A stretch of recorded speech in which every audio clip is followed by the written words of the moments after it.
think the cover-up goes a lot deeper than that.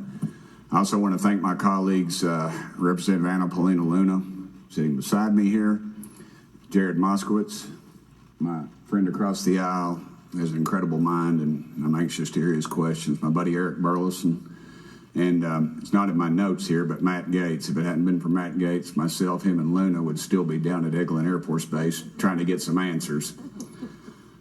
He's got an incredible legal mind. Also, I know I saw it in the crowd there, George Knapp, my buddy Jeremy Corbell.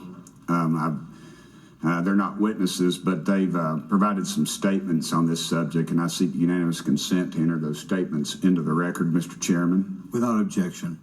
Also, would like to enter in, I understand now that this is unclassified and it's public record, but as we all know, that's sometimes difficult for the public to get a hold of. I report Defense Intelligence reference documents, advanced space propulsion based on vacuum, space-time metric engineering, some light reading for some of our members. Without objection. Thank you. Mr. Knapp wrote, since 1969, the position our military has been that UFOs pose no threat to national security and are not worthy of further study. I'd say that's the biggest understatement of the decade. And he also goes on to talk about the dismissive attitude. It's at odds with what was revealed in documents, reports, and internal memos. And Mr. Cabral says, as he writes these words, the UFO is emerging as a major topic of global importance. I can state that as a fact. Out there, I met a fellow who came in here all the way from Denmark to be here for this meeting. So this is huge. This is worldwide. I think we suspect what's going on, but I'd also like to thank the members of Congress who have supported our efforts to make this hearing happen. Some have even confided to me that they've had UFO sightings of their own. Those members, of course, some of them wish to remain anonymous, and I'll keep it that way. But also, finally, I'd like to thank these three brave witnesses here. They took an oath. They took an oath to uphold the Constitution of the United States, and dadgummit, they're doing it. And we owe them a debt of gratitude.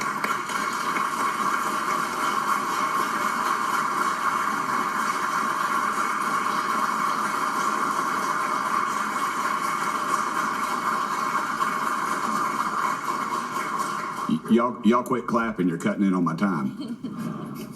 Just kidding. These folks, they've got nothing to gain from this, and I think you're going to find out that they've endured quite a few slings and arrows.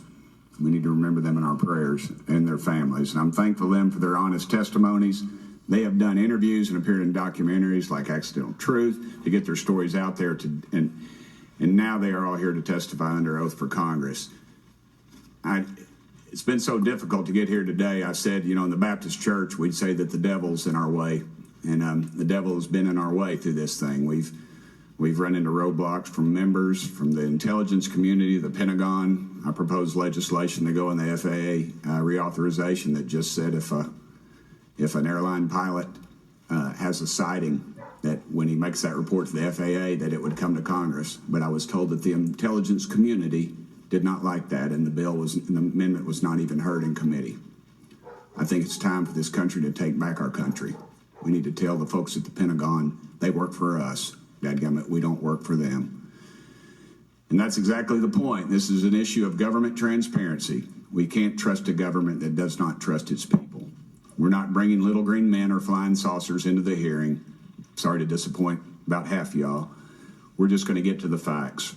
We're going to uncover the cover-up, and I hope this is just the beginning of many more hearings and more people coming forward about this. And I yield back the remainder of my time. I think, is it to Representative Luna, Mr. Chairman? Or is that? Yeah, we'll call Ms. Luna for her statement.